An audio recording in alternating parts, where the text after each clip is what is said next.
Sa ibang balita, nakatakda umanong maghain ng motion for reconsideration sa korte ang isang grupo ng overseas Filipino workers upang ipawalang bisa ang Memorandum Circular ng Manila International Airport Authority na nag-aatas na isama sa plane ticket ang terminal fee na nagkakahalaga ng 550 pesos.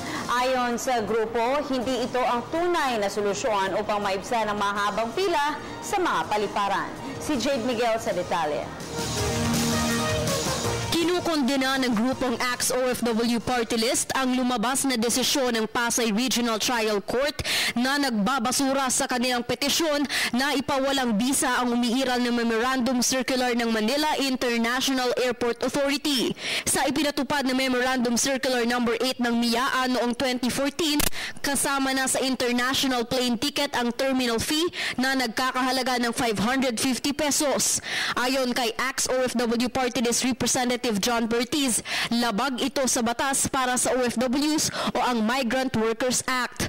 Sa naturang batas kasi, exempted ang OFW sa pagbabayad ng terminal fee. Nakikiusap o nananawagan kami kay Secretary Tugade na ipatigil na itong pagkolekta ng terminal fee, which is alam naman natin labag ito sa karapatan ng mga OFW ayon na nga sa konstitusyon. Anila maghahain sila ng motion for reconsideration at kung hindi sila muling sang-ayunan ng korte, iaakyat na raw nila ito sa mas mataas na hukuman. If it is necessary for us to file another case against the MIA management, we will going to run after them.